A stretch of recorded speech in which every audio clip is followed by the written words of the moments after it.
What's up, Dolphins fans? Welcome to Dolphins Today by Chad Sports. I am Nic Rohloff. We are live here on a Thursday afternoon, as we will be continuously throughout the year. If you are not in the know, we mentioned it over the past couple of live shows that our new live schedule will be day after game, Thursday afternoons, and then obviously on game day. Now, if the Dolphins play on Thursday, we would just be live for the game on Thursday and then the day after on Friday. But Mondays usually when the games are Sundays, Thursday lives, and game day lives. So appreciate everybody joining us here. We have a lot to talk about. Week 1 is here.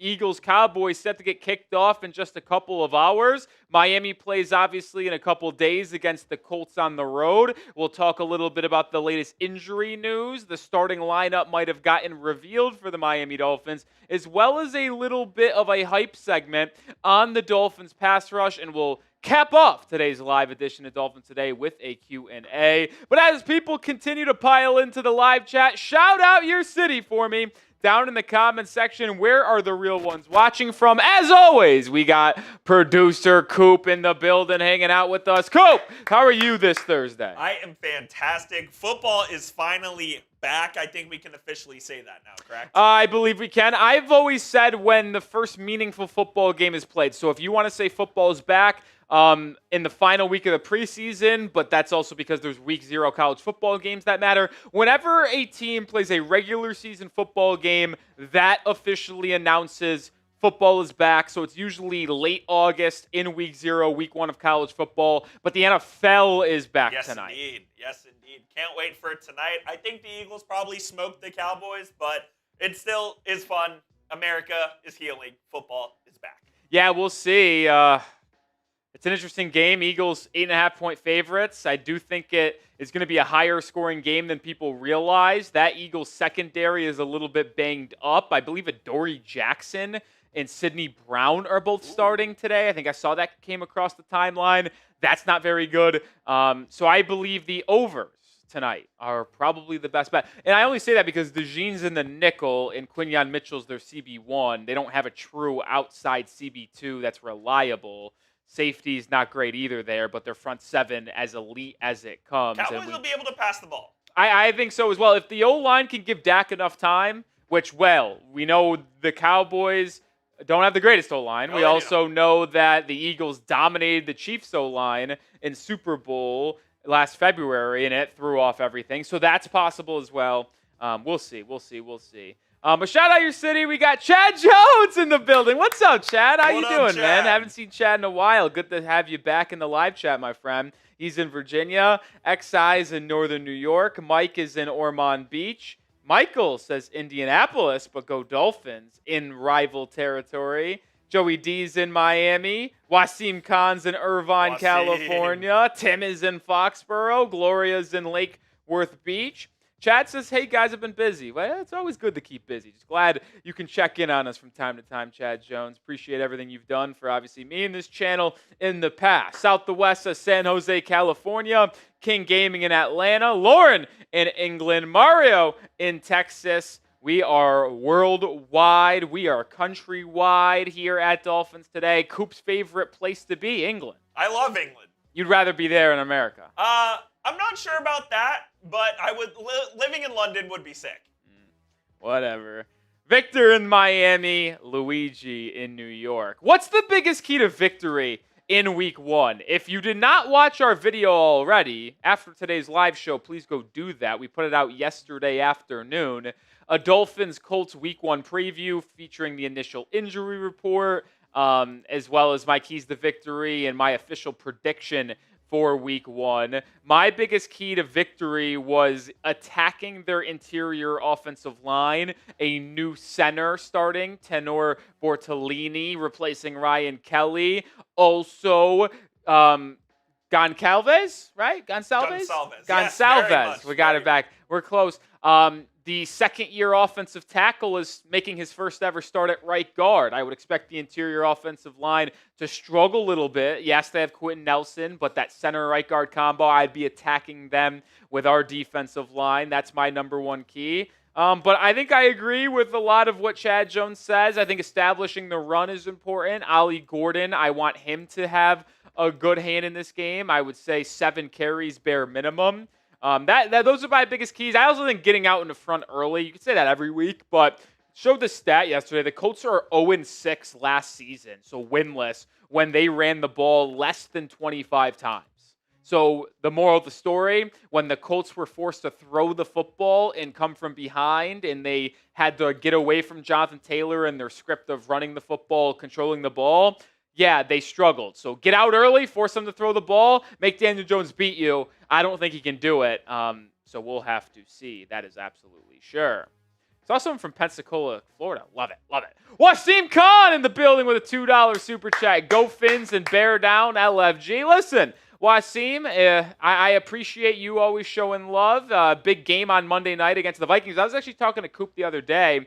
It was today, to be in fact, that I originally thought the Vikings were going to win that game. I've kind of flipped. I'm on the Bears now.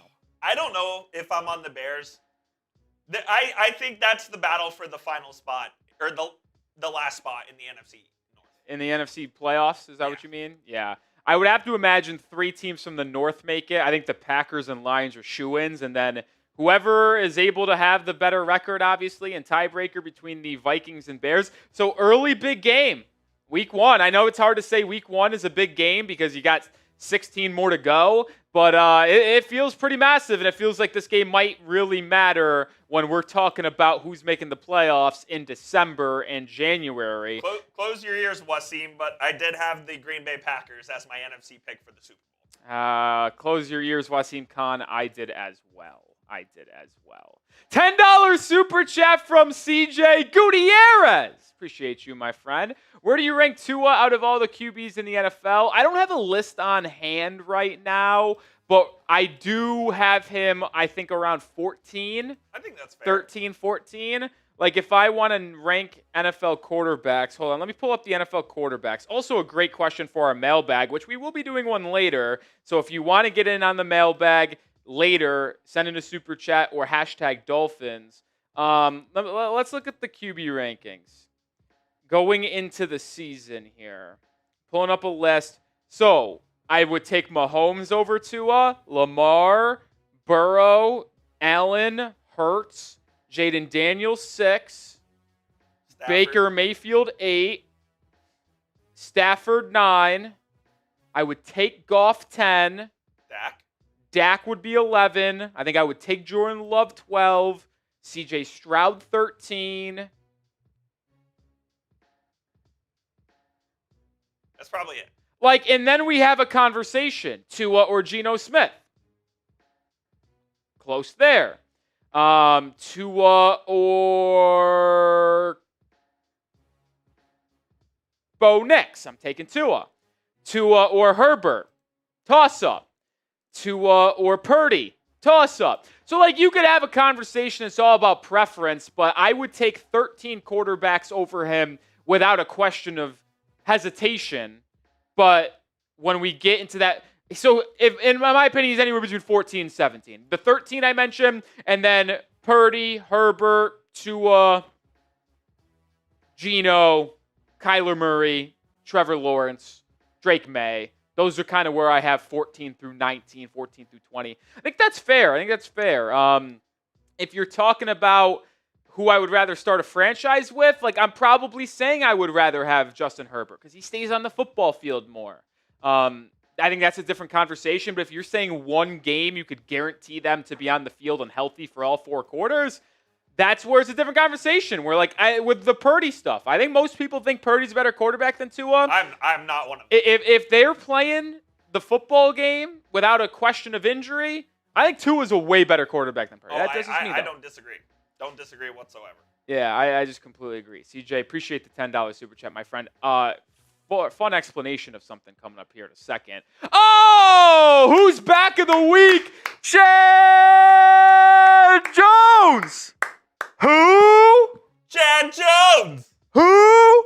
Chad Jones. Who? Shout Jones. out to the legend making a return. Appreciate you, Chad. You're an absolute legend. And shout out to Lost Texan, lately Chad Jones. I know you haven't been here in a while. We've been doing push-ups for big super chats, so I got 20 push-ups coming your way, Chad Jones. $5. We're trying to take a little step back from the drinking during the doubt. week. Listen, we're still going to drink. We're still going to have a party for sure on game day, every game day. But during the week, we're trying to limit that a little bit. We've been doing push-ups more, So hopefully everyone can appreciate that. But lost Texan with a 5. Let's get the hyper train going for week 1. Fins up. I love it. BR, I did not rank my quarterbacks. I was just listing quarterbacks off my head that I would take in front of Tua. I was not going in any specific order. I wasn't going in any specific order. Shout out Wasim Khan with another $2 super chat. Appreciate y'all. Y'all are bringing it on a Thursday. Love it. A little tailgate for the opening game of the NFL season here. But the reason why I want to bring this up next, and let's show that player, the player card L3 here of the. Is because we are going to be doing a month-long September raffle for the first 4 weeks of the year. We're doing a raffle giveaway, if you will. It only takes $5 to get a raffle ticket, but if you send in obviously more than 5, you will get that equal amount of tickets. So, for example, $5 is 1, $50 from Chad Jones is 10. We are going to be raffling off at the end of the month, the last live stream, a Chop Robinson signed mini helmet. We purchased it. It is coming into the office in the next week or so. Maybe it could be here for week 1, so we could actually show it on screen. We got the photo right there. So we got a Chop Robinson signed mini helmet. We're starting with our first stream in September today. Every $5 super chat that comes in throughout the month, whether it be game day, whether it be on our Monday live shows, whether it be on our Thursday live shows, gets a raffle ticket. It will be an absolute huge raffle at the end of the month. I don't even know how we do that because we get up to 1,000 names. There's a world where we have more than 1,000 names. There certainly is a world, but we'll cross that bridge when we get to it. I want to say the Wheel of Names. Doesn't have a. Okay, that was a concern of mine that we might cross 1,000, and I don't know if the Ducks will be able to do that. But we're gonna give Wasim Khan one because he sent into $2 super chats. Chad Jones gets 10. Just gonna do some housekeeping here, write all these down, and then we'll get him to the show. 3, CJ Gutierrez, 4, 5, and then CJ gets 2. So shout out to Chad, shout out to CJ Gutierrez, and then lost Texan. And then lost Texan. Lost Texan gets 1. Appreciate everyone. And then we got 20 push-ups coming the way too. I didn't expect that. But while we are about to set up the push-up cam, who scores the first touchdown for the Dolphins on Sunday? Who does it? My money's on Jaelan Waddle. Ooh. I tweeted this out. I literally tweeted it out yesterday. I was like, hey, who scores the first touchdown for the Dolphins this season?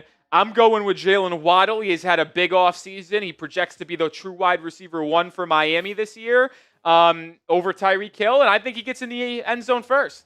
Give me OG2 on the goal line. Okay.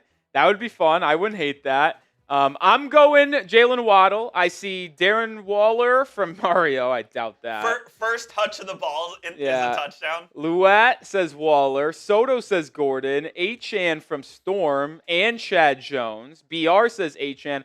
Fun fact, last year I projected the first Dolphins touchdown scorer correctly. Which was? Devon Achan. Okay. I remember that game against Jacksonville, he scored the first touchdown. That was my prediction going into the game. I did predict the next week that Waddle would be the first touchdown scorer. It was Devon Achan again. Very nice. Achan had a big start to the year when Tua was still at quarterback. I'm going Waddle, though, this year. I think Waddle reaches pay dirt first. But with that being said, we got a $50 super chat, which means 20 push-ups is coming your way. I'll say this. We're at $74 in super chats right now. If we get to 100, we cross triple digits on Thursday, or on a Thursday afternoon, I'm doing another 20. Let's go, baby. So appreciate y'all. And Lost Texan, I already put you in for another raffle ticket. So you got 2. Texan. Shout out to you, Lost Texan. Here we go. Drop and give me 20. 1, 2, 3, 4, 5, 6, 7, 8, 9, 10, 11, 12, 13, 14, 15, 16, 17, 18, 19, 20. Coop, you count too fast for me. You know what? I'm just trying to put a little pressure on you. Yeah, Coop put a lot of pressure on me. I'm trying to put some pressure I'm doing these push-ups. I'm just sitting up on 13, and he's already said 14. I feel like I'm going out of sense. Oh, boy. Oh, boy. Oh, boy. Oh, boy. Looks like I'm getting yoked today, man. Which I'm not mad at. I haven't worked out this week. I'm actually, fun fact, I'm training for a half marathon. Are you actually? Yeah. I don't have a half marathon scheduled to run. I'm just training as if I'm doing one. Target date? January 1st. Oh, shit. Good for you. Yeah.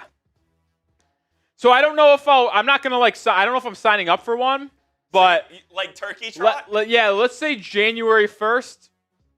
That's my target date. So like the first week of January. Would it be running in an actual, or you would just run 13.1 on your own? No, I think I would just run 13.1. Okay. Maybe if there's one around that date, I'll sign up for one. But yeah. Okay.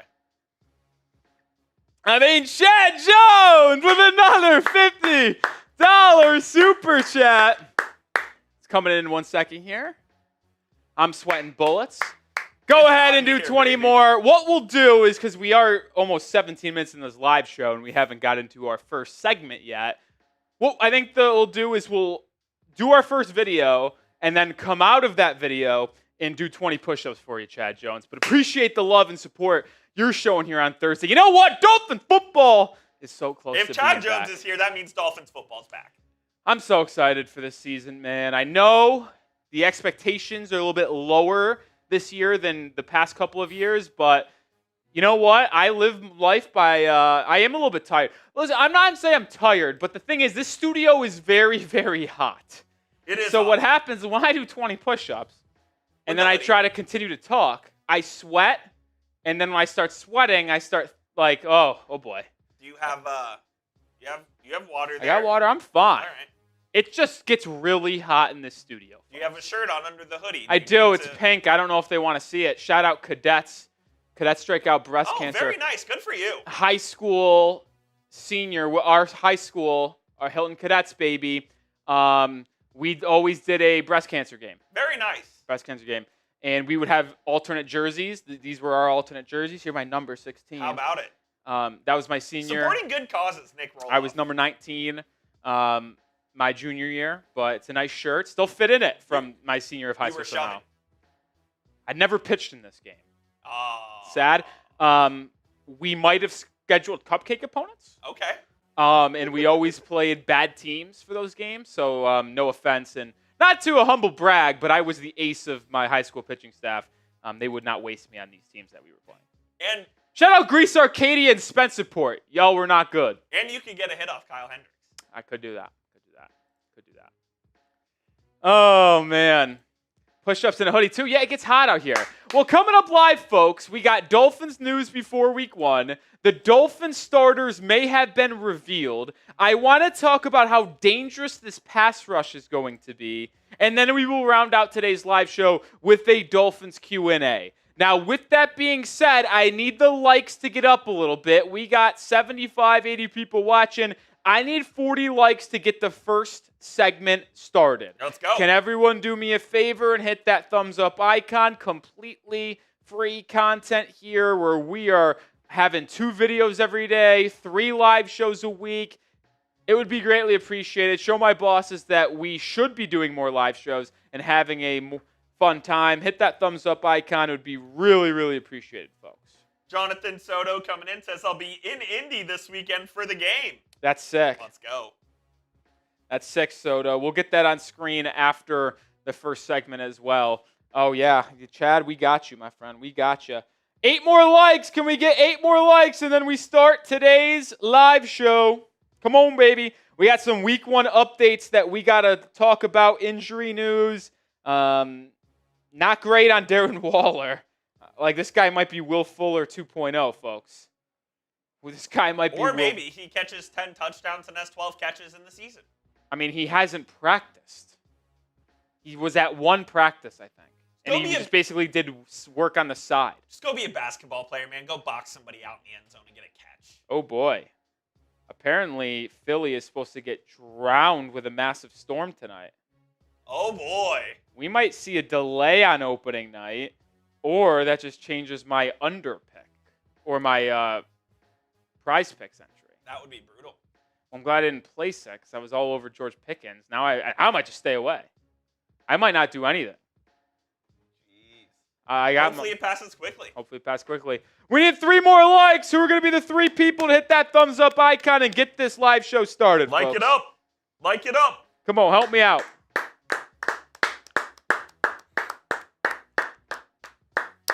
Come on, let's get there. Let's clap until we get to 40 likes.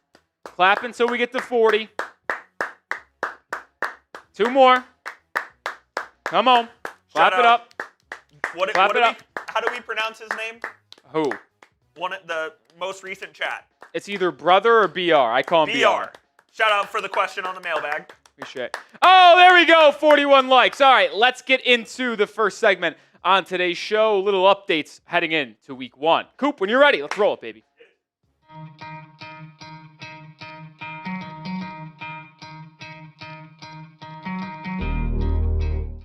NFL Week 1 is almost here for the Miami Dolphins, and we got some major updates for all the Dolphins fans when it comes to the injury front, maybe some personnel decisions as well. Some assistant coaches spoke to media today and labeled maybe some starters, some players that might see an expanded role in the season opener against the Indianapolis Colts. And I did want to start here in the safety room. Ashtyn Davis seems to be on track to play in this game. He was limited in practice on Wednesday, limited in practice on Thursday with a calf injury, but we know he suffered a lower body injury relatively early in camp. It was labeled as a significant injury that was going to cost him a lot of time, but not season-ending.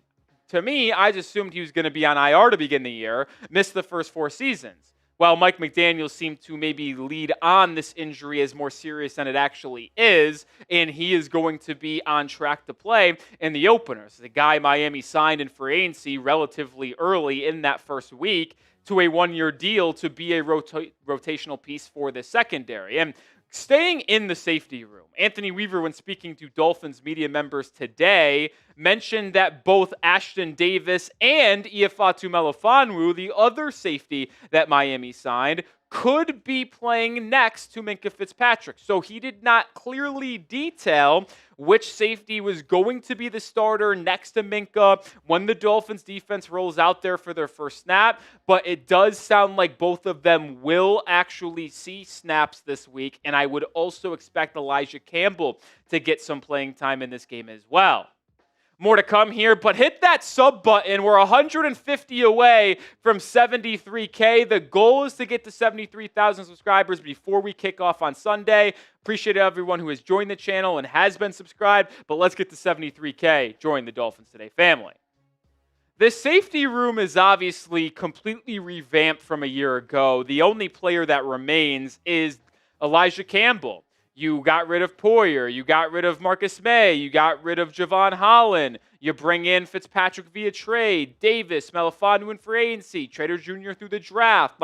This safety room should be very exciting and very new. And I'm excited to see new faces in this back group, considering how poor the safety play was just 1 season ago. And I briefly mentioned it just a second ago, but when thinking about how the safeties will be utilized in this first game, I would expect to see 4 safeties active, and all of them see the football field in some capacity. Those being Minkah, Ashtyn Davis, Ifeatu Melifonwu, and Elijah Campbell. I think Dante Trader Jr. will be inactive, not because he is hurt, even though he is on the injury report. He is practicing in full. I just don't think he's ready to play. He hasn't really gotten any reps. He's missed a lot of time in the preseason and training camp. So it doesn't make sense to have him active, keep another player active at a different position, because I don't expect him to get meaningful playing time regardless. But the other 4 safeties should absolutely see a lot of snaps. Staying in the secondary, but moving over to cornerback, Anthony Weaver was asked about the newest corner, Rasul Douglas. Weaver said that he could actually see some snaps. Remember, this was a late addition just a couple weeks ago before roster cutdown day. He actually signed officially the day after roster cutdown day. Weaver on Douglas said that he has grasped the playbook because his football acumen is so high. How much he will play is to be determined, but I wouldn't be surprised if I see him on the field.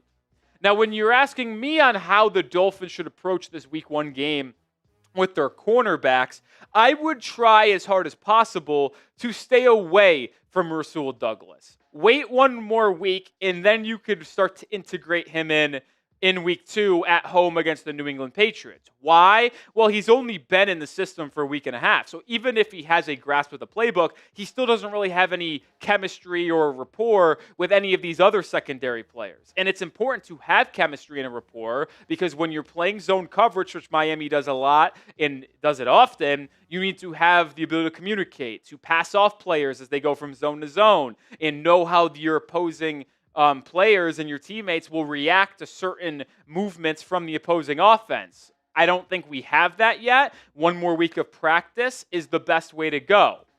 Be the coach, though. Would you play Rasul Douglas in this opener against the Colts? If you would play him, type P for play. If you would like to sit him and wait a week like me, type S for sit. Listen, Storm Duck and Jack Jones have been here practically the entire time. Jones was signed the first week of training camp on that Saturday, but I'd let these two have their chance to start. I do. If they struggle, if Storm Duck is abysmal in week 1 or Jack Jones gets burnt and is playing out of assignment and taking too many gambles and risks, which is something he certainly has done in the past playing for New England and the Las Vegas Raiders, well, then maybe you can put in the veteran Rasul Douglas. But at least to start the game, if they are not getting torched, let these two have a full game. You also have Jason Marshall Jr. there potentially as well. Anthony Weaver continued to talk about the defense in this one, and this quote really fired me up. I wanted to share it with all of y'all. He said that we are a little positionless. We have a lot of tweeners on the defense, but that gives us a lot of flexibility. And if you've been with the channel for a year, you would know I preach flexibility and versatility, not only in football, but in life. I think being versatile in the way you can attack life, attack work, family, as well as on the football field, basketball court, doesn't matter, is the best way to go about it. Being able to be comfortable in different things. Well, having a versatile and flexible defense is also huge because you can line up in so many different ways. Specifically in the nickel, when asked if Jason Marshall Jr. will get first crack, Weaver said that he has been awesome in training camp, but he's not married to Marshall Jr. playing nickel. He labeled 4 guys that can play the position for Miami. Marshall Jr., 2 safeties in Fitzpatrick and Melifonwu. And how about the linebacker that Miami signed to a 1-year deal in free agency, Willie Gay Jr., who has been a standout all throughout training camp and the preseason. And he is going to be so much fun to watch. He is just a ball of energy. And if you watch the Dolphins behind-the-scenes YouTube video Under the Sun, you would know how energetic Willie Gay Jr. is. He is just so happy and exuberant every single day on the football field. Him and KJ Britt have a really good relationship, and he's as versatile as it comes, whether it's lining up to rush the passer on the edge or lining up as the Mike or the Sam, the Will, and being able to do anything on this Dolphins defense. And Joe Barry, the linebackers coach for Miami, elaborated on Willie Gay Jr., saying his elite backup ability is huge. He's Jordan Brooks' backup on paper. Willie Gay's football knowledge has been really impressive getting to know him. I thank God we have him as a backup. He's a chess piece for us that we are going to be able to use all over the place. This just further comes back to the point I've been making really over the past month and a half, and specifically over the last 3 weeks since the Dolphins signed Matt Judon. I cannot wait to watch this front seven.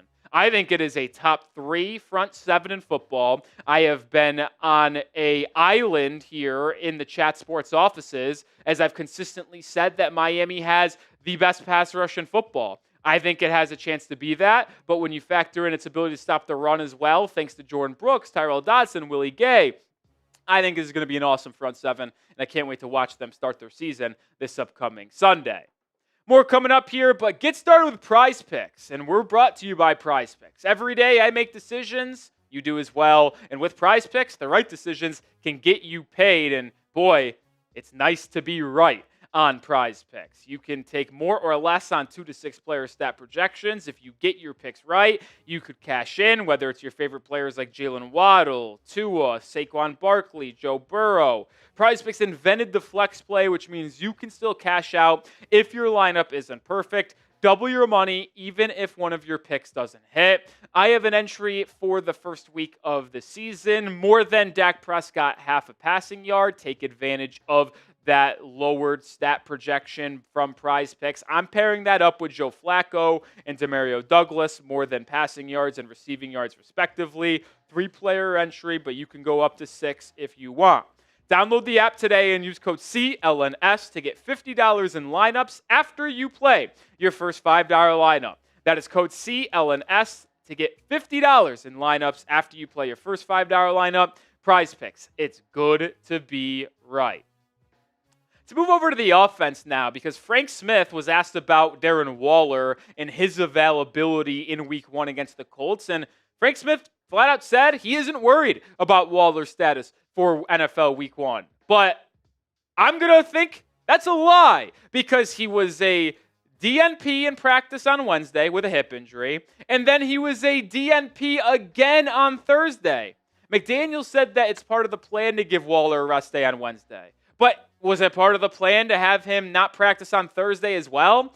Darren Waller essentially has not practiced with the Dolphins. He hasn't done it. He's been at practice, working on the side, but he hasn't really been integrated in this offense doing team drills. I'm supposed to believe a player that didn't play last season, was retired, comes out of retirement, doesn't play in a team practice, is going to be able to go out there and perform and be the starting tight end for this football team in Week 1? I'm sorry. Call me a little bit naive. I don't think it's possible. I'm close to calling him the second coming of Will Fuller. Dolphins fans know what Will Fuller did to this football team. Heck, you could even classify Odell Beckham Jr. as a variant of Will Fuller a year ago. At least he played football for the Dolphins for a couple weeks. I'm not sure Darren Waller ever does. I hope he does. He's planned to be this tight end 1 for the team, but based off the amount of times we've seen him on practice and on the football field, it's hard for me to be positive about that. I am very, very skeptical. But you predict it for me down in the comments. Will Darren Waller play on Sunday? I'm saying he doesn't, but let me know your thoughts down in the comments. Type Y for yes or type N for no. All right, let's get into a positive note once again and talk about second-year slot receiver Malik Washington. Frank Smith is very excited about what he's bringing to the table in his second year in the National Football League. Frank Smith on Malik. Asked about him, said his route running stands out. He's very diligent in how he does everything. And I think this was abundantly clear when watching him in the preseason and hearing about what he was doing in training camp. He flashed with his ability to make things happen with the ball in his hands last year as a rookie. He took over the punt return, the kick returner duties late in the year, got more opportunities in the receiving game, but this year projects to be the leading slot receiver. And it looks, based off the preseason, he has the favor of Tua Tagovailoa. Dolphins offense had one drive in the first preseason game. Malik Washington played 7 snaps. He touched the ball 4 times, 3 catches, and an end around. And then in this last preseason game, the Dolphins starters played basically a full quarter. Malik Washington caught a touchdown, was targeted on a 4th down, and Tua just continued to go after him.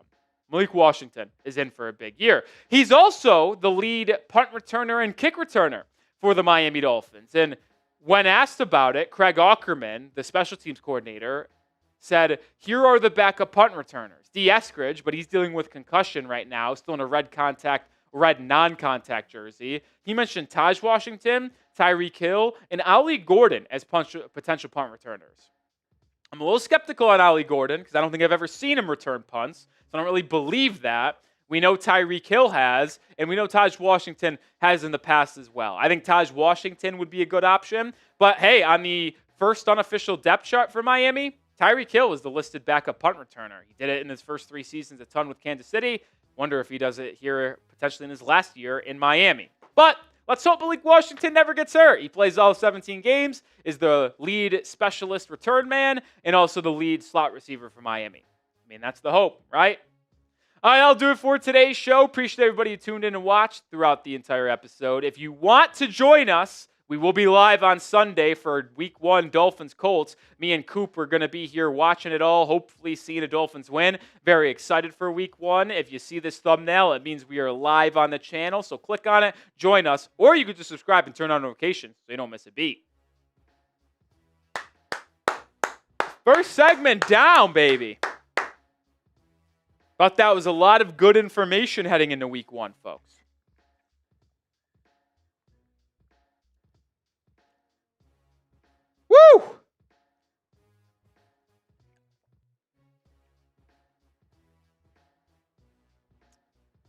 Appreciate everybody. Appreciate everybody. Appreciate everybody. Appreciate everybody. Sounds like a song of some sort. You gonna start your music producing career? Hell no. John Soto with a 5. I'll be in Indy this weekend for the game. Soto, enjoy it. Soto, I was in Indianapolis this past weekend. You were. Did you enjoy the city? No, I can't say I did, actually. Okay. The area I was in wasn't a bad area. A lot of different stuff, but doesn't sound like a place I'd want to be a lot. You were happy to get out. Yeah. Let's just say we live in Dallas, Texas. I prefer it here quite a bit. Just say that. Let's just say that. Say that. Say that. Don't forget to get your question in for the mailbag. Yeah, don't forget to get your question in for the mailbag. Hashtag Dolphins Super. I feel like we got a lot of questions coming in. We got a decent amount. Let me check. Between the couple of super chats, I've seen like 3 hashtag Dolphins. I feel like we got some good stuff coming our way. Yeah, we've got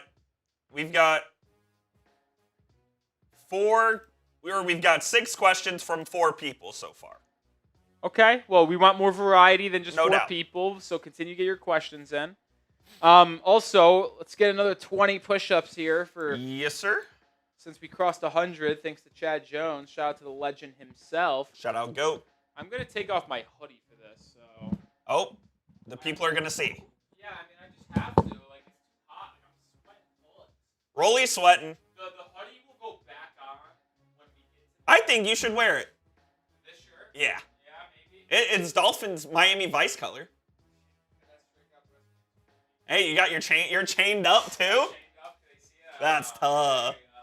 There Here we go. Count a little slower here. 1, 2, 3, 4, 5, 6, 7, 8, 9, 10, 11, 12, 13, 14, 15, 16, 17, 18, 19, 20. I'm just going at your pace, that's all. Maybe I will. I mean, if I put that hoodie back on, that's one bullet. I say rip it. 1 second. One segment. 1 second with the cadet strike out. I love it. Look, you're supporting a good cause, man. Yeah. I gotta put my headset back on. I forgot I was talking with no. Shout out to the 585. Chad Jones says I'm cooked. Slow down. Listen, might be. Listen, Chad, I don't think you've been here. In our week 2 preseason watch party, did 145 push-ups. And in week 3, the final one, the finale, 160? was it 160? I thought we only got to 120. Oh, you might be right. We did 120. So we've been doing a lot of push-ups lately on the live shows.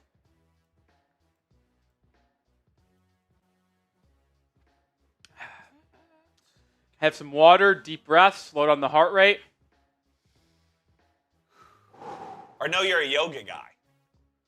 Well, that's part of the marathon training. Is they No say doubt. you got to get better at being able to slow your heart rate Control down your breathing. while running. Yeah. I'm a terrible breather. I am not a mouth breather on the daily. I breathe. See, I am.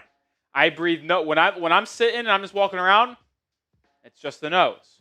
But when I start to do physical activity, it's just full mouth breathing, Yeah. which is I think normal. But I need to learn how to be able to,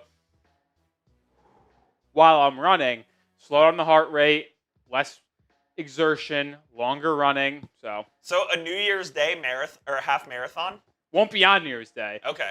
It'll be I think that week though. Okay. You're gonna be inside on New Year's Eve. Might be. Stranger Things. Big Stranger Things fan. Finale of the entire show comes out New Year's Eve. What do you want me to go out and get it spoiled? Now, maybe there's a world where I go out and I just tell myself, no Twitter or no TikTok that night, because if you open up one of them, things are going to get spoiled. So it's like, if you go out, no one else watched it, so it's fine because they're out. But you can't go on social media. And then I just go to bed, wake up the next morning, and the first thing I do is watch Stranger Things. Let me throw this wrench at you. The Cotton Bowl is also on New Year's Eve evening. Playoff. Quarterfinal. College football. Football. I just hope that they reset, yes, New Year's Eve, but like noon. That'd be cool. Oh, that'd be sick. Don't do it at night. Don't do it at night. That would be sick indeed. All right. Heart rate is slowed down enough. I'm not sweating bullets anymore. Time to get into the next segment on today's show. We're 41 minutes into the live show. Appreciate everybody hanging out with us here on a Thursday afternoon. It's been a lot of fun. Let's get into it. Dolphins starters, starting lineup. We talked about the first depth chart and my 5 biggest takeaways on a video earlier this week. Now, I want to go through who the starting lineup was in that depth chart. So, excuse me. I felt like a burp was coming. Maybe not. Let's get into the first show. The Miami Dolphins, their starters might have been revealed this week when they released their first unofficial depth chart. I wanted to go through what the Dolphins have as their starting 11 on both sides, plus with some insight from the Dolphins coaching staff on Thursday when they spoke to media, we even have more of an idea who might be the first 11 on both sides of the football. But before we get into that, we'll be live on Sunday for Dolphins, Colts, NFL Week 1 action. We will be live 1 hour before the game, so noon Eastern time, 11 a.m. Central time. Going to be a lot of fun. Join me and Coop for the Sunday Week 1 live show.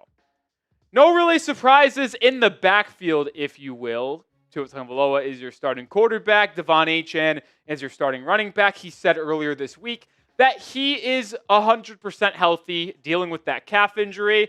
Calf injuries can be scary because, hey, if you don't have that back to 100%, it really can lead to an Achilles. Don't want that with Devon Achane, so good to know he's at 100%. And we know Alec Ingold is the starting fullback. But when you really think about these three, yeah, you can talk about Achane, but the season rides on this man. Last year, Tua played 11 games. Unacceptable. Your QB1 can't play 17 or 11 games. He missed some time at the end of the year with a hip injury. Obviously, the 4 games with the concussion, just can't happen. So if he can play 17 games this year, I think the Dolphins are going to be a winning football team. He is the most vital part of this team, as is every quarterback with their team. Good quarterback play usually means good success in the NFL. So Tua, stay healthy. I believe you can lead this team to a lot of wins if you're on the football field. Pass catchers for Miami. Jaelan Waller was listed as the wide receiver 1, which makes sense to me considering he is the future of this wide receiver room. Tyreek Hill, wide receiver 2. He is going to be ready to roll. But Darren Waller is still listed as tight end 1. Now, I don't know what have actually drove me nuts more. Darren Waller being tight end 1 or Julian Hill being tight end 1. Because I either have to choose between someone who never is on the football field or the worst tight end I've ever watched. I don't know which one is worse, folks. With Darren Waller specifically, I can't do it. I feel as if he is Will Fuller 2.0. I said it on the video that went out yesterday. The guy is not practicing. He hasn't done it. So how am I supposed to believe and have confidence in him that he's going to be able to go on the football field this Sunday and perform at a level that is required for the Dolphins to get a win and for him to be effective on the offensive side of the field? I just don't see it. I hope I'm proven wrong. I said it when they made the trade, that it was a very interesting trade. He was retired last year, didn't play football. I hope I'm wrong. I don't have a lot of faith in Darren Waller at tight end. Offensive line is really no surprise here. Patrick Paul at left tackle, Jonah Savianaya, that second-round pick from Arizona at left guard. Aaron Brewer returns for his second year in Miami at center, with James Daniels and Austin Jackson manning the right side of that offensive line. Now, I'm not really that concerned with it, but James Daniels did pop up on the injury report Thursday afternoon with an ankle injury. He was listed as a limited participant after being not on the injury report Wednesday. Not really looking into that too much as of now. Things could change, but feel very confident he's going to be on the field this upcoming Sunday for Miami. And if we're really talking about the O-line here, we can't afford to have any injuries to the starting line. That happens, we are in trouble. The depth on this O-line is not good whatsoever. You've got 4 backup offensive linemen right now because Liam Eichenberg is on the PUP list still and Andrew Meyer is on IR. You have 1 interior offensive lineman, Daniel Brunskill, who could play all 3 positions, left guard, center, right guard. But Keon Smith could play some guard as well. And then 2 swing tackles with Kendall Lamb and Larry Borum, which I believe Lamb would be the first man up over Borum due to how much he struggled in the preseason. Those guys can't be trusted. And usually you sub in a backup offensive lineman it's not going to go well. But specifically with Miami, it can get real ugly real quick. Can't have any injuries. Please, I'm begging football gods. I don't know what I got to do, but just allow these top 5 offensive linemen to all play at least 15 games. All of them play 15. I feel very good.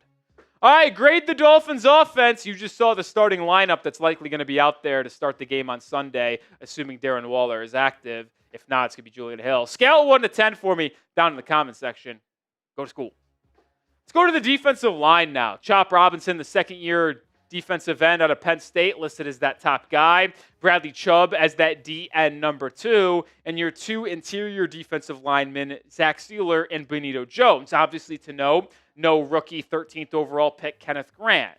This is the strength of this football team. If you go across every single position that Miami has, the strength is the D-line. Yes, I love the depth at wide receiver. I love the 1-2 punch between Achane and Ollie Gordon. But if this team is going to have sustained success making the playoffs this year, it's because their front 7 and their pass rush and their run defense is top 5 in the NFL. This is the strength. And purposely looking at the interior defensive line, there is probably going to be a lineup change at one point throughout the season. It would not shock me, and it's only going to be Benito Jones.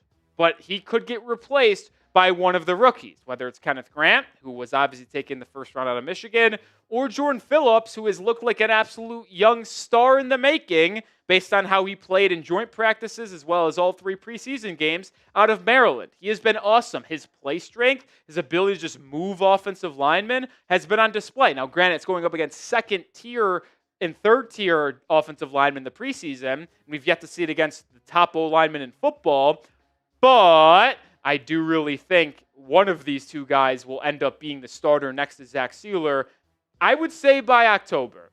First 4 weeks might be the veteran Benito. Once Grant and Phillips get a taste of real NFL football, I think they will be in the starting lineup once they get adjusted. Looking at the linebackers, it's hard for me to place Jaelan Phillips because on the depth chart, he's listed just as an outside linebacker. I don't know if that is where he's going to play. Like, he can play off the ball at times, and they will use him in coverage from time to time, but he's best on his 2 feet, standing up, rushing the football passer. And that's where I feel like it's going to be easier outside linebacker, but you got Jordan Brooks as your captain. He's obviously a captain of this football team on the defense alongside Zach Sieler. He's your Mike. Tyrell Dodson is your strong side linebacker, but he could also play a little bit of Will if he needed to. The point is, we're so versatile. Brooks is your Mike, but Dodson could play Sam. He could play Will. Willie Gage Jr. could play Sam. He could play Will. KJ Britt can do it all pretty much. Like, I love this linebacker room. This is also one of the biggest strengths of this football team, the ability to move these guys around.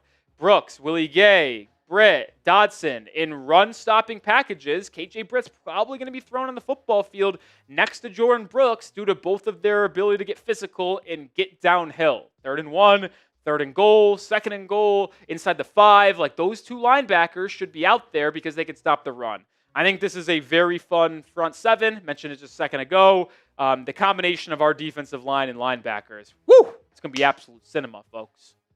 The season officially gets underway on Sunday. Don't miss out. Get your jerseys. They might not get there in your house or apartment in time for week 1, but they could at least be here in time for week 2, whether it's Tua, whether it's Chop Robinson, whether it's Waddle, Tyreek Hill, Jaelan Phillips, Bradley Chubb. It does not matter. Any color, any player, any size. Chatsports.com/Dolphins jersey. Grab yours today. Also, not on sale yet, but coming up in a couple weeks, those new rivalry Dolphins jerseys will be on sale as well. All right, moving on to the secondary. They only listed 2 starting corners, 2 starting safeties. Storm Duck and Jack Jones are your 2 outside corners. This makes all the sense in the world to me. Those 2 have been the most experienced and best corners on the perimeter all training camp and preseason long. Juju Brents doesn't have the grasp of the offense or defense just yet. Mr. Douglas doesn't, and Ethan Bonner's banged up, so no surprise there. Jason Marshall Jr. likely going to work in at the nickel potentially. But with the safety room, Minkah Fitzpatrick obviously starter, Davis listed right now, but that number 2 safety spot can change. Anthony Weaver said on Thursday that both Davis and Melifonwu could see snaps opposite of Fitzpatrick. Also mentioned Elijah Campbell. The point is, these secondary players, specifically at safety, can be moved around. Minkah could be playing nickel with Duck and Jones on the outside, and then both Davis and Melifonwu back deep. Like, that's a possibility. You could see Fitzpatrick and Davis with Campbell in the nickel. Like, these safeties that you have are so interchangeable that you will never know who is in what assignment with this Dolphins defense. I think as the season goes on, when opposing offenses try to scout and watch film of the Dolphins defense, they won't even know what they're looking at half the time because we're so different with responsibilities and different looks and schemes. It's just going to be so confusing, I think, for especially young and not intelligent quarterbacks, which is why I think we'll be able to confuse the shit out of Daniel Jones this Sunday. That's just me. All right, let's move over to the special teams unit. Malik Washington is your starting punt returner and kick returner. Jake Bailey starting punter. Joe Cardona is your long snapper. Kicker is going to be Riley Patterson. Now, the reason why I have that starred, he is not on the 53-man roster. He is on the practice squad. You have the ability to elevate a player from the practice squad to your game day roster 3 times throughout the year. Patterson will be activated for week 1, week 2, and week 3, and then the Dolphins will have to make a decision for week 4 against the Jets on if they want to sign him to the 53-man roster or add a different kicker to the practice squad for that 4th game, and then Sanders is eligible to come off of IR for that week 5 game against Carolina. But Riley Patterson's going to be a kicker for your first 3 weeks, unless he's absolutely atrocious and Miami finds a new one for the next couple of weeks. Do also want to mention, Malik Washington is your starting punt returner. Could also see Tyreek Hill return some punts. He's listed as the backup punt returner on the depth chart, and Craig Aukerman also mentioned that he could play that position if Washington misses time or struggles, which I don't think it would happen with that part of it, missing time or struggling, that is. Either way, you could see Tyreek Hill back on the special teams unit returning punts. All right, I said it earlier. We'll be live on Sunday. Join me and Coop this Sunday for week 1, Dolphins, Colts. This is the thumbnail. You see it. Click on it. We're live. Going to be tons of fun. Hopefully, we're watching the Dolphins getting off to a 1-0 start.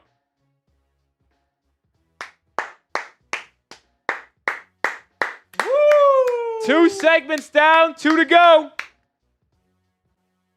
One more segment, then everyone's favorite, the mailbag. Yes, sir. We got any more questions? We got enough? What's up, MDW?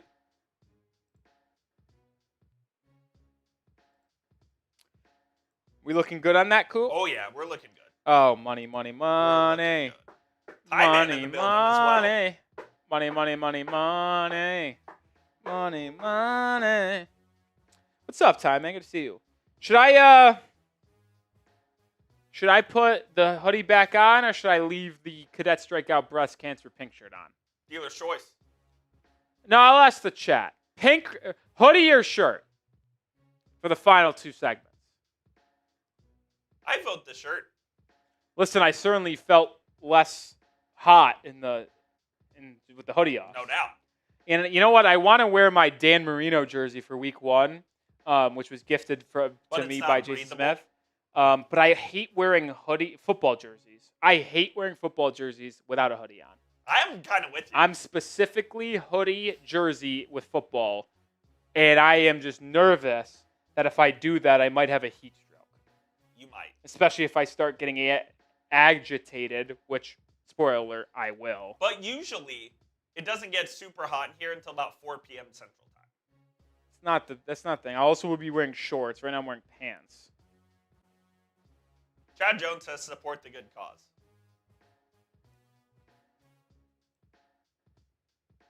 I'm kind of with Chad. Chad says support the good cause. I'm cool with it. I'll still wear the breast cancer shirt. Money, money, money. Yeah, it's fine.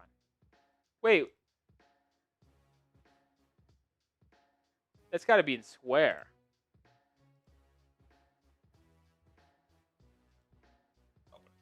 Yeah, because Jalen and Bradley are getting cut off, and I'm pretty sure that size that I chose is perfect for square.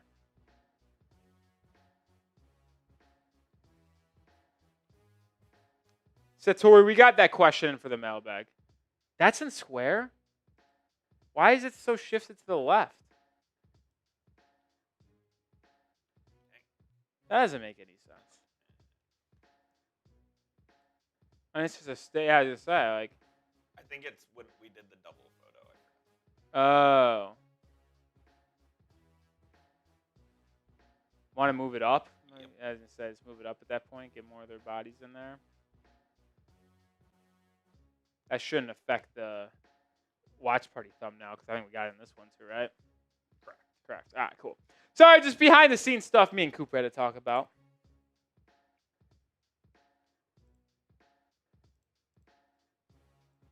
All right, cool.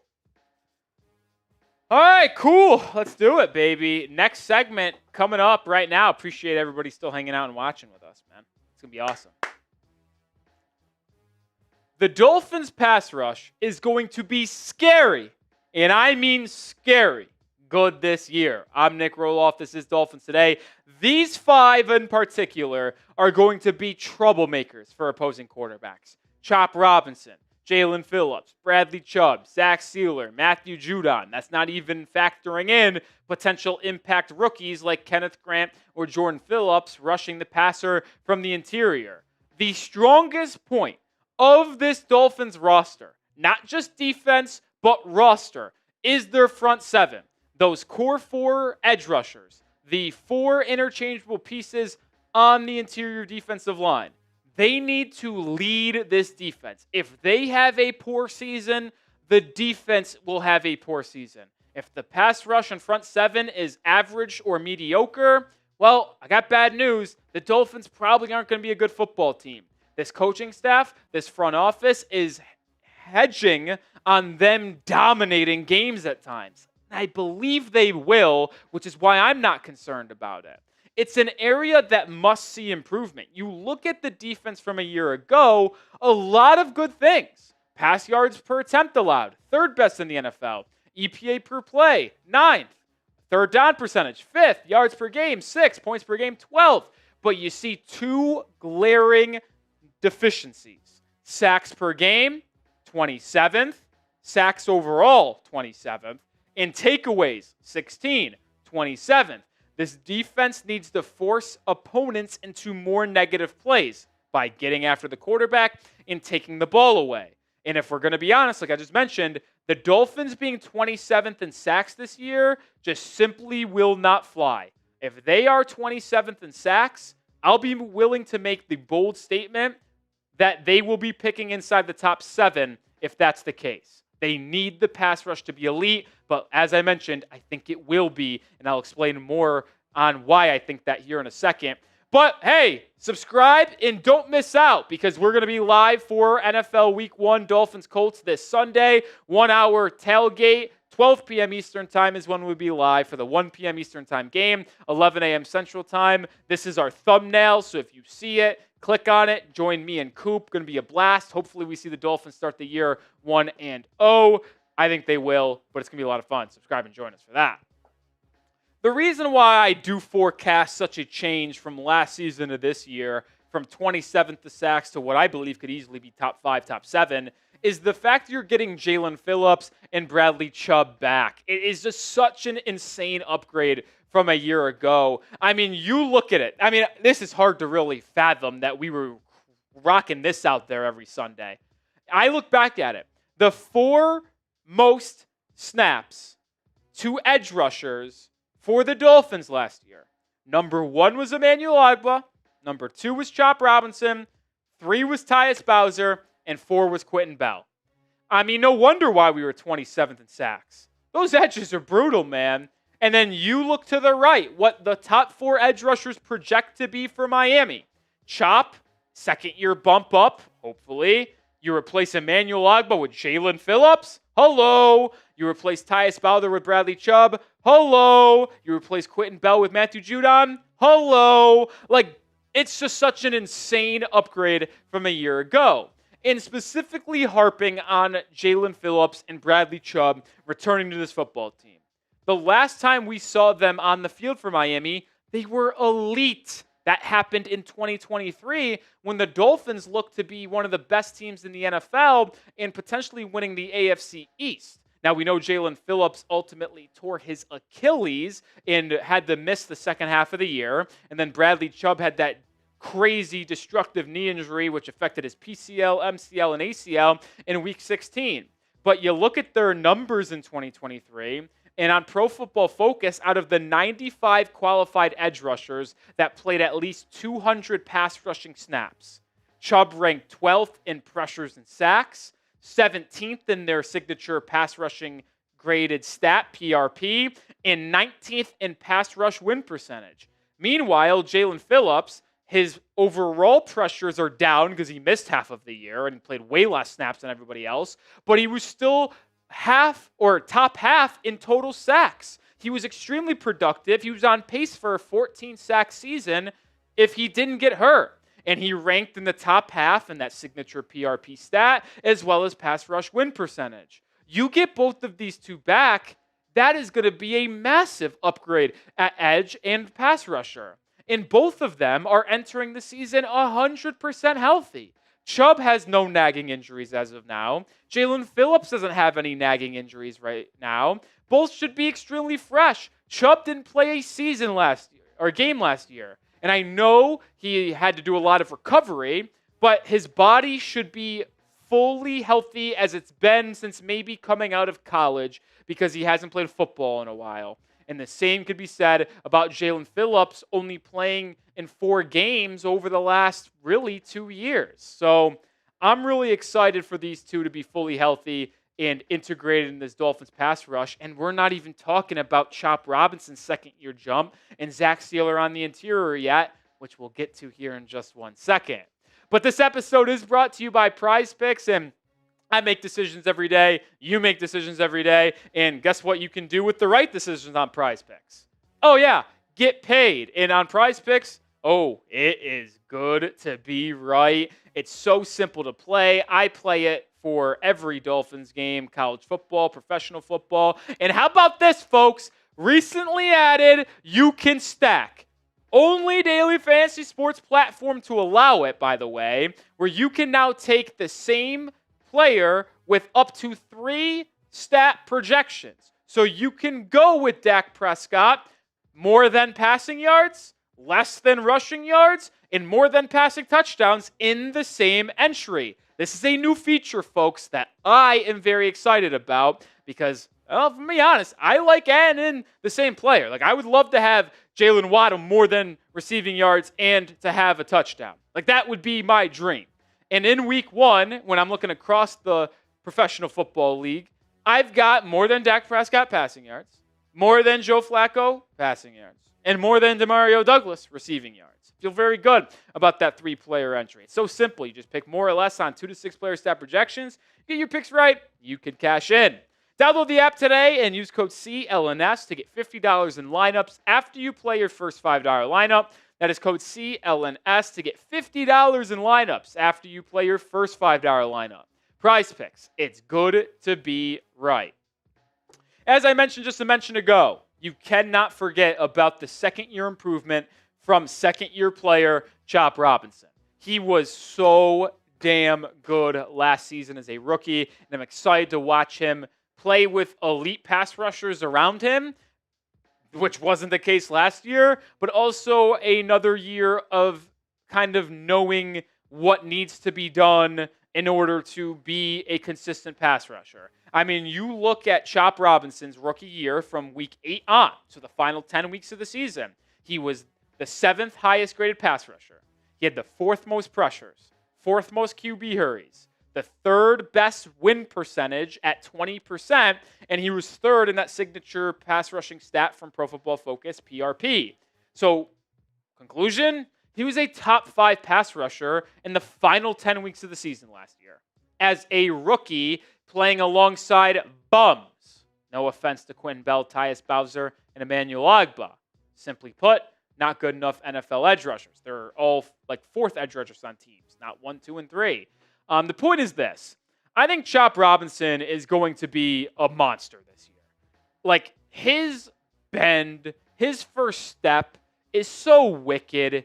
Like, I can't wait to watch him just terrorize opposing offensive linemen because they also have in the back of the mind, what happens if Bradley Chubb and Jaelan Phillips starting around?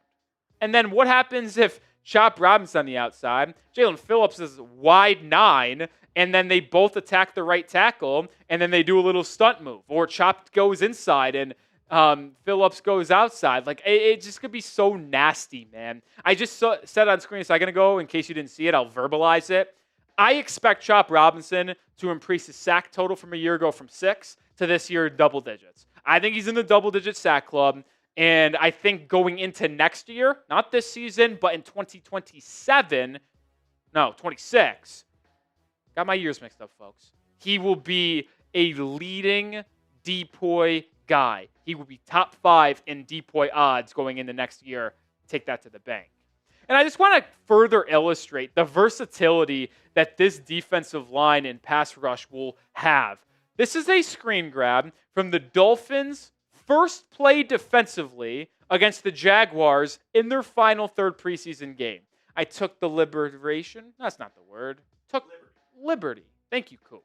2, outline who is who. You see Bradley Chubb on the outside on the left tackle. You see Zach Sieler next to him on the inside. Bonito Jones in between the center and right guard. Chop Robinson going up against the right tackle. And then you see Jaelan Phillips all the way out there like he's about to defend the receiver in the nickel. But what do the Dolphins do on this first play if you don't remember the opening play of the preseason game? They rush all 5 guys. Excuse me. Jaelan, Chop, Bradley, Bonito, and Zach. And they kind of motion a zone out there. Jaelan comes off the edge. Chop goes inside. Bonito Jones takes up a couple guys. Miscommunication. Chop Robinson sacks John Wolford immediately. Like, it's important for me to illustrate that because we are so deep at edge, you can move these guys around constantly. Whether it's Chop Robinson standing up over the center and giving him nightmares and making his pants a little bit more brown than he'd probably like. You can also have him move on the outside, Jaelan Phillips. And we haven't even really touched on Matthew Judon coming in and doing the same thing. A player that had 6 sacks last year for the Atlanta Falcons. Did he take a step back from his days in New England? Yes, but he still put up 6 sacks in the Falcons organization. Like, that's just so dominant, man. You're so versatile. It's going to be awesome to watch these guys go to work. And Anthony Weaver on Thursday, by the way, mentioned that you could see 30 to 40 snaps for the top 4 Dolphins edge rushers. Because if the defense is out there for 55, you could just continuously rotate them to where they all play 35, 40 snaps a game when fully healthy. I love the term Weaver used, waves. They just keep on coming. You think they're getting tired? Oh, these pass rushers aren't getting tired. Why? Because they're so deep where they're constantly rotating in and out, and you're having an elite pass rusher feel 100% ready to roll on every single snap. I can't wait, man. Fill in the blank. The Dolphins have the blank best pass rush in football. I think when it's all said and done, I think it could be number 1. I really could. But let me know your thoughts down in the comment section. Dolphins will have the blank pass rush in football. Oh, and we forgot to talk about a certain position group. Oh, yeah, the interior defensive line, headlined by the most underrated defensive tackle in the entire NFL, that being Zach Sieler, who, by the way, has had back-to-back years of double-digit sacks. Thought maybe the 1 year with Christian Wilkins was a little bit of a wild card year. No, he did it last year with those shitty edge rushers that Miami had and Calais Campbell next to him in the interior. You see him out of the 42 qualified defensive tackles when it comes to pass rush grade, win rate, hurries. He ranks in the top half almost in every single category. Like, this is one of the most productive pass rushing defensive linemen in the NFL. Mentioned it, back-to-back years of 10-plus sacks. He will be very good once again. And you aren't able to double-team any of these guys. You can't do it because if you double team one of them, you're leaving the other 3 guys on an island, and I'm going to take one of those guys to win every single time. The Dolphins' defense is built on dominating the trenches. It's why the Eagles have been so consistently good over the past couple of years, as well as the 49ers in the NFC. and the Ravens. They always dominate the trenches. I think the Dolphins are going to dominate the trenches when they're on defense this year. Very excited about that.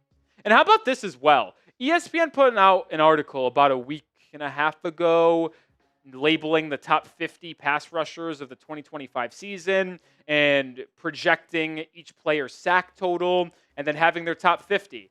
Jaelan Phillips and Bradley Chubb were both projected to have 8.7 sacks this year. That's tied for the 14th most out of projections in the NFL. Zach Sieler was projected 7.1, 31st in the NFL, and Chop Robinson cracked the top 50 list at 6.5. And I think that is way underselling Chop Robinson. I said I expect him to be up or at least close to double-digit sacks. But the point I am making with this, ESPN projected 4 different Dolphins defensive linemen / pass rushers to get enough sacks to qualify them for the top 50. Not just edges, we're talking D tackles, linebackers, edge rushers. Doesn't matter. Top 4 or top 50, 4 guys. They were the only team on the ESPN top 50 projection list of sacks to have 4+ players. Some teams had 3. A lot of teams had 2. Not one team had 4 players in the top 50 projection list. Miami was by themselves. I am not the only one talking about this, folks. I know this pass rush will be elite. It's going to carry the defense, and you're starting to even see some of these national people catch on a little bit too.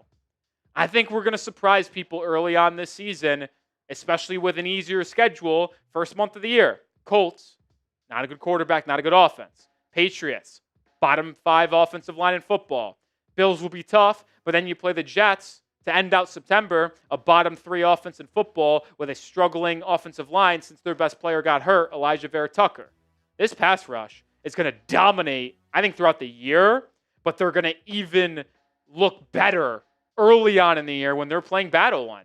Not to mention week 5 is Carolina, week 6 is the Chargers, and then week 7 is the Browns. Not good offenses and offensive lines early on in the year, folks. All right, I'll do it for this episode. Like I mentioned, let's get to 73K subscribers. Want to get to 73K before game day. We're under 100 away. So let's get there before we kick off. And make sure you are with us for kickoff of the Dolphins season on Sunday afternoon. It's going to be a ton of fun. See this thumbnail? Click on it. Join us. See you there. Woo! I'm hyped. You've got me hyped to see this pass rush. Dude, they're going to be dogs, man. They better be. They're going to be dogs. If they're not, we're in trouble. Yeah. I'm not kidding when I say that. I think full-heartedly this pass rush will be a top 5 group in football, bare minimum. That's the expectation. Bare minimum. I think expectations is top 5. I would be pleased with number 1 or number 2. I would agree. But I expect them to be that good.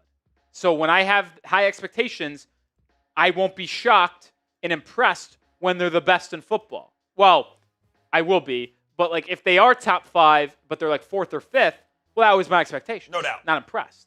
You get to 1 or 2, that's where I get impressed. You just simply can't have it be average or below average. If it is, you're in trouble. You're in trouble. Chad Jones says we're going from the 27th pass rush in terms of sack production to 1st. Don't hate it. Don't hate it. I'd be very happy with that. Very happy, and I think if that's the case, Chad, I think you're going to be seeing us in the playoffs, man. Chad, last year you were ahead of me. You said last year that the Dolphins were going 8-9, 7-10. The Dolphins went 8-9. I said the Dolphins were going 11-6. I disagreed with you. You were right. Chad, what's your record prediction this year? Since you're here, I don't think I've seen it on the videos. If you did, maybe I just missed it because I do look in the comments. Chad, what's your record prediction? You were right on it last year. I want to know what it is this year, though. Let us know, Chad.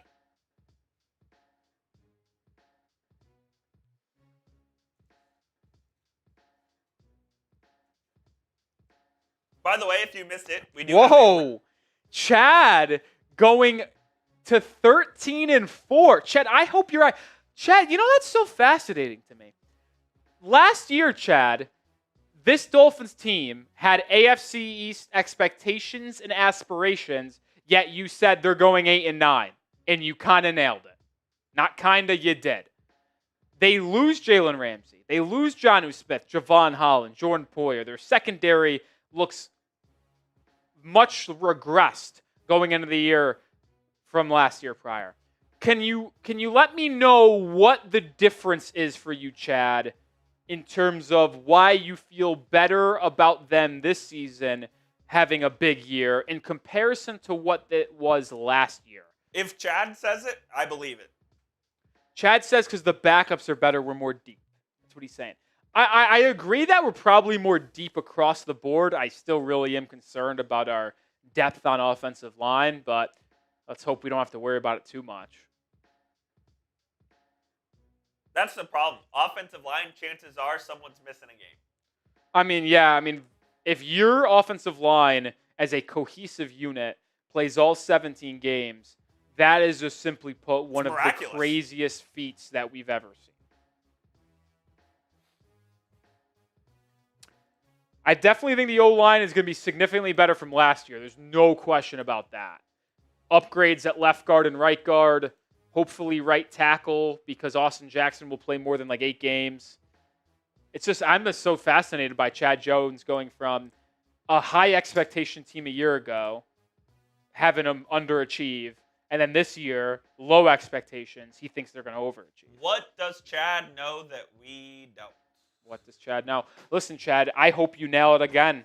If we go 13-4, we're going to be having a lot of fun this year, folks. Oh, yeah. Because a 13-4 record, that probably means you win the AFC East. That probably means you're hosting a playoff game. And in that scenario, you hope that you're able to win a playoff game and be playing in AFC divisional weekend. And if that's the case, the Dolphins finally win a playoff game and win the division, and they win a playoff game for the first time in 25 years, well, Chris Grier, Mike McDaniel, those jobs are saved. Those jobs are saved. Another 7-10, 8-9 year, and with no playoffs. We'll see ya. Those two, goodbye. We'll see ya.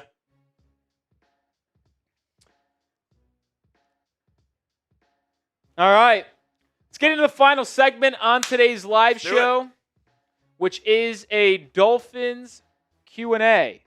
Mailbag before the season gets underway here. Continue to get your questions in during the segment as well, by the way. Yeah, how are we looking there? Good. We're good?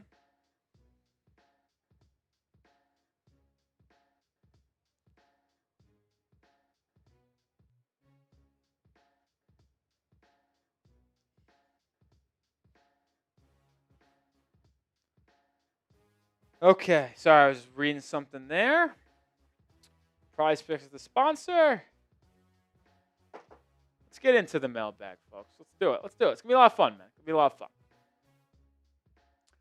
In less than 24 hours, the Miami Dolphins are playing a meaningful football game. On today's show, we are going to look at the latest questions and rumors from Dolphins fans heading into Week 1. I am Nic Rohloff. This is Dolphins Today by Chat Sports. CJ Gutierrez with the opening question. Appreciate the $10 super chat from our Thursday live show. Make sure you join us on those Thursday live shows if you haven't already. Where do you rank Tua out of all the QBs in the NFL? I think I did this little segment live. I would have him ranking anywhere between 14 and I think 19. I did the math. Tua, Jaden Daniels. This is not in any order, but Jaden Daniels, Mahomes, Burrow, Allen, Lamar, Dak Prescott I would take over him.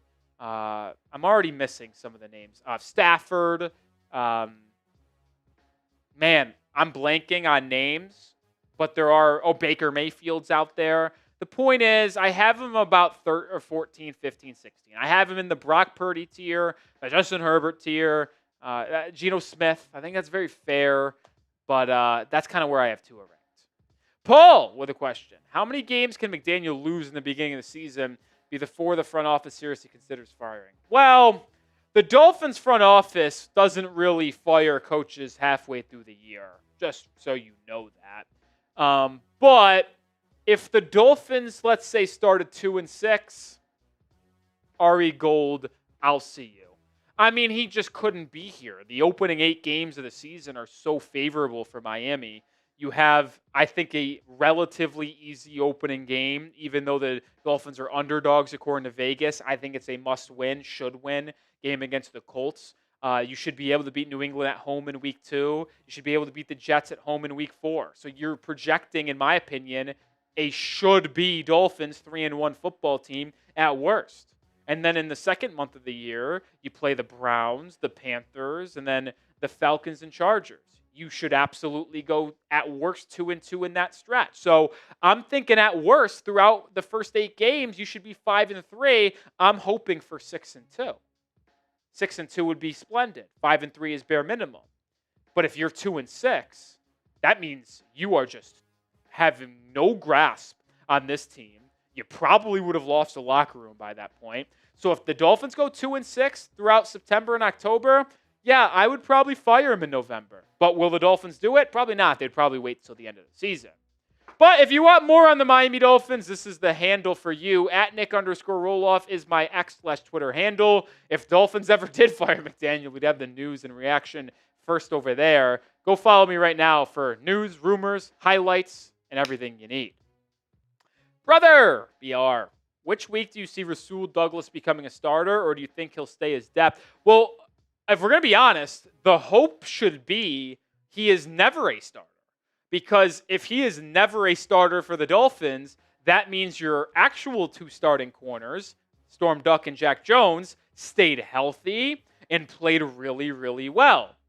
But I will have to imagine one of them will get banged up or one of them will struggle to where it would make sense to actually start Rasul Douglas. Now, I could see that happening in week 2 or week 3. I could even see it happening in week 4. Like, it's hard to project. Like, if they struggle against the Colts, well, you're probably starting Rasul Douglas in week 2 because the Colts don't have a good passing attack. They struggle in week 2, well, maybe Douglas gets that start against his old team because he knows what they like to do offensively against the Bills. And then if you get torched against Josh Allen, yeah, you definitely got to rule him out there in week 4 against the Jets. Point is, you hope that he doesn't start because you want Jack Jones and Storm Duck to succeed. But if I had to give my prediction on when Douglas is most likely a starting outside corner, probably would be week 3 against the Bills. Joey D, do you think Chop Robinson will become our TJ Watt type of player or Parsons this season? I think he does. I think he does. Now, I will pump down the hype a little bit, Joey D. TJ Watt is one of the more incredible edge rushers that we have ever seen.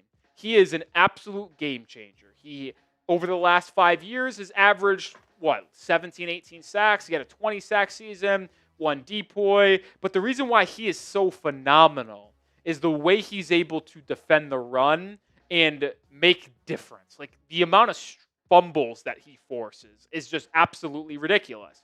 Chop Robinson as a pass rusher can get to that tier. I think he absolutely can. But he needs to hone in on his ability to stop the run a little bit more as well. You see it. I fully expect and believe Chop Robinson can have 10-plus sacks this year, and I think he will be a top 5 depoy odds guy going into 2026, assuming he's able to build on what he did a year ago, where in the final 10 weeks of the year, he was a consensus top 5 edge rusher, according to every Pro Football Focus advanced metric. So you're asking me, I mean, this guy's in for a massive season, and that's the expectation for me as well. I hope it happens, but if you had to ask if he's more likely becoming a Micah Parsons or TJ Watt, probably more of a Micah because both of those guys are extremely athletic, have their deficiencies in the run game, while TJ Watt's on a different breed. Let me know, what is your biggest key to victory in week 1? We're less than 24 hours away from week 1. Let me know which is the biggest aspect of the game that you're focusing on. Chad Jones says, how many sacks do you think Miami will get this year? Okay, this is a great question. Let me look at the exact number they had last season. Well, I guess I can do the quick math. They averaged 2.1 sacks per game a year ago. 2.1 times 17 is probably 35, 36 total. So let's say it's 35, 36. I would probably project they double that at minimum. I'm thinking 80 sacks.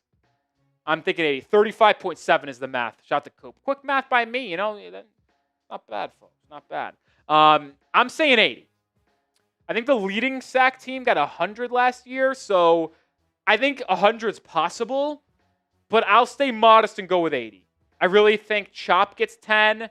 Let's say Chubb and Phillips both get 8 or 9. So now we're already at, 30, 37.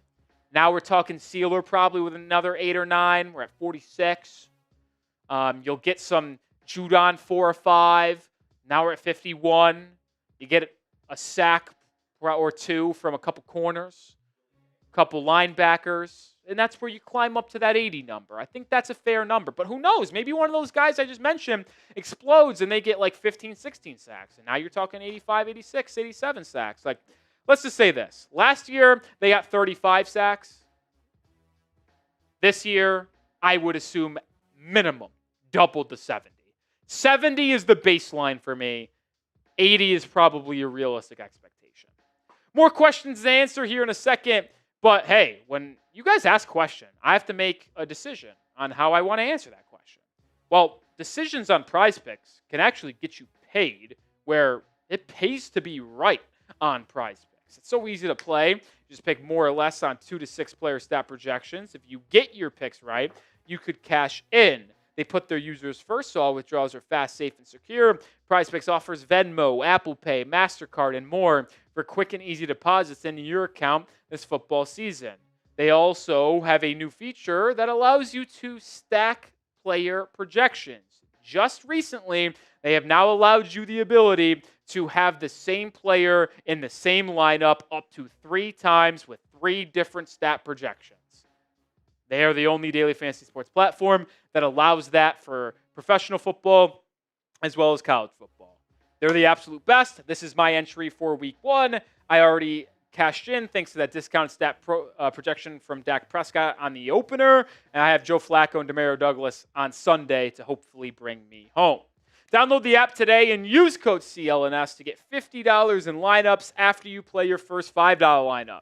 That's code CLNS to get $50 in lineups after you play your first $5 lineup. Prize Picks. It's good to be right. Lost Texan with a question. I feel as if Tua can be a top 5 QB in the league. We've seen it when he finished 6th in MVP voting 2023, not 2024. If he's healthy all year, do you see the potential for the Fins to go? Is there more to this question? Scrolling up in the live chat on Thursday. I feel like there has to be more. I don't know. Maybe there is. I don't know. Sorry. But does he have the potential to be top 5? No, I don't. He can be a top 10 QB in football. Top 5, no. I'm sorry. I think he does a lot of things elite. He is elite with his accuracy. He is elite with his anticipation and the way he runs this Dolphins offense. But do I ever think he will be in the Jaden Daniels, Joe Burrow, Lamar Jackson, Mahomes, Josh Allen talk? No. I think the top 4 quarterbacks are undisputed. You can rank them any way you want, but it's Lamar, Burrow, Allen, and Mahomes. And then you're telling me Tua has to be better than the rest? Even in Tua's best year, I would not classify him as the 5th guy there. So I don't think it's possible for Tua to be a top 5 guy, top 10 guy, sure. And listen, as long as you have a top 10 quarterback, you can win a Super Bowl. We saw it with Jalen Hurts. You got a good team, you got a good roster. All you need is a top 10 guy to get it done. So don't need to be a top 5 to win it all. Be nice, but just got to be top 10, which I don't have him as one, but hopefully he gets there. All right, Dolphins fans, win or lose, we have you covered on everything Dolphins. We'll be live tomorrow for the game. We'll have post-game reaction. We'll even have a late-night video out as well with an early Monday and Tuesday video leading us into Week 2 against the Patriots. Join the family here at Dolphins Today for daily coverage. How many defensive touchdowns will the Dolphins have this year? That's a great question. I wish I knew offhand how much they had a year ago. Did they even have one? I don't think they did. I'd love for someone to fact check me on that. I don't think they even had one last year. So I'm going to say they get one this year. They get 1. They had 0 last year. I was right. So, Coop, thank you for looking that up. I mean, Coop, I tell you what, he is like Tony Reale on Pardon the Interruption. You ask for a stat, and he's just there in the cam, ready to make it happen. I think 1. And ironically enough, I'll project Jack Jones to be the one that gets it done. Jack Jones is an absolute ball-hawking corner that, for better or for worse, likes to jump a lot of routes. And it can either make him susceptible to the double move, beat deep for a touchdown, but it also could put 6 on the board for you. He did it in his first ever game playing for the Patriots, ironically off Aaron Rodgers, jumped a out route, touchdown. Did it for the Raiders where they threw like a screen. Jack Jones jumped it, one-hand snag, in for the touchdown. So Jack Jones has multiple touchdowns in the past defensively. So if I had to say the Dolphins get 1, I'll probably say it is Jack Jones, and I do think they get at least 1 this year. Improvement from last year. But let me ask you on this front with touchdown scores. Who scores the first touchdown for the Dolphins on Sunday? Who is the inaugural touchdown getter for Miami? I asked y'all on Twitter. I saw a lot of people answer Achane and Ollie Gordon. My answer is Jalen Waddle. I want to see yours in the comments. Oh, Gabney Owens with a $20 super chat. Appreciate you, Gabney. Hey, Nick, do you see the defense could be top 5 defense in the NFL by the end of the regular season?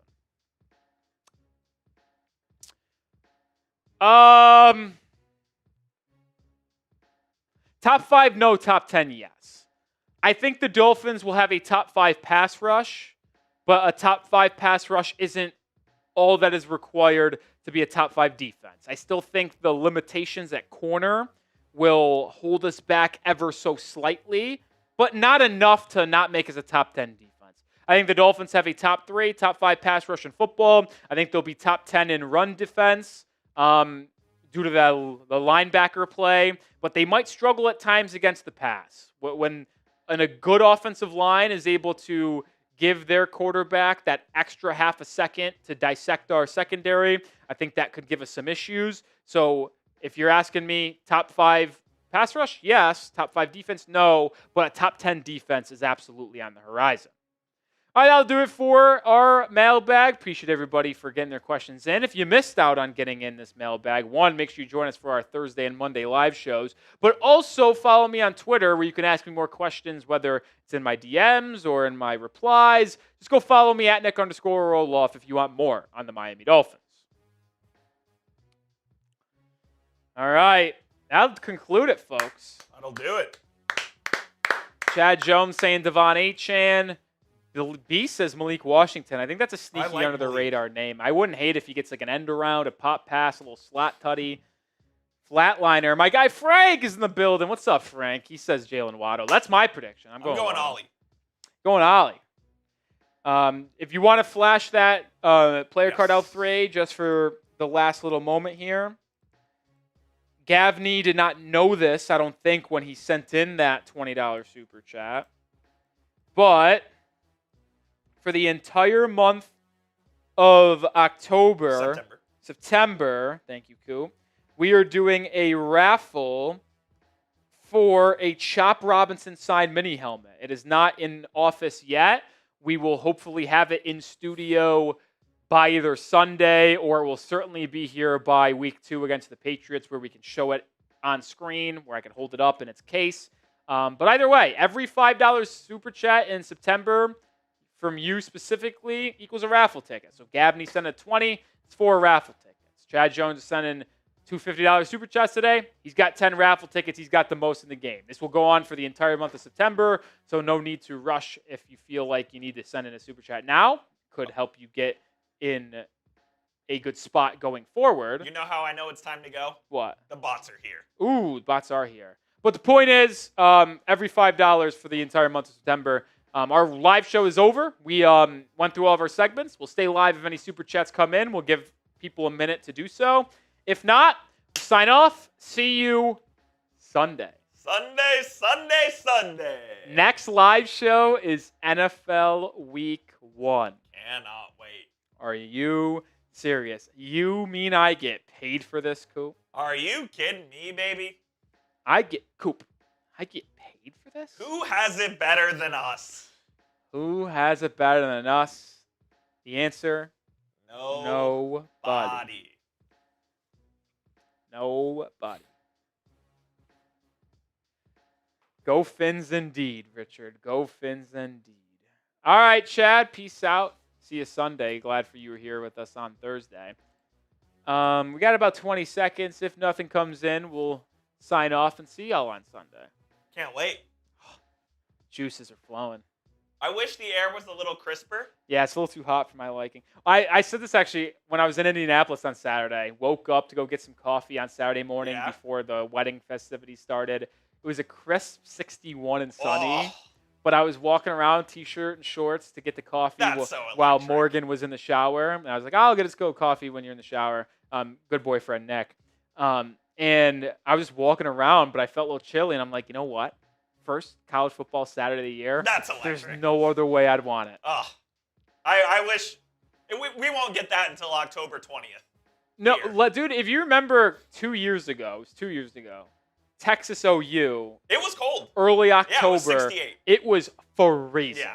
Now, I don't believe it was 60. I believe it was colder. No, it was 68 at kickoff. Because I had a t-shirt and shorts, and I legitimately was like, holy fuck, I'm freezing. Yeah. All right, that will do it for this Thursday live show. Appreciate all the super chatters like my guy Chad Jones, like Gabney Owens, like Gutierrez, Lost Texan. Y'all were awesome. Jonathan Soto as well. Thank you. This is just a precursor to the festivities that will get underway on Sunday. Remember, live an hour before, so noon Eastern time, 11 a.m. Central time, where we will be here live for our tailgate, post-game show, and the entire Dolphins-Colts Week 1 game, where hopefully we will be coming off of that stream 1-0 and feeling very good about where the season can go after the opening weekend. For Jeffrey Cooperstein, Nic Rohloff, it was a blast. See you Sunday. Go Fins.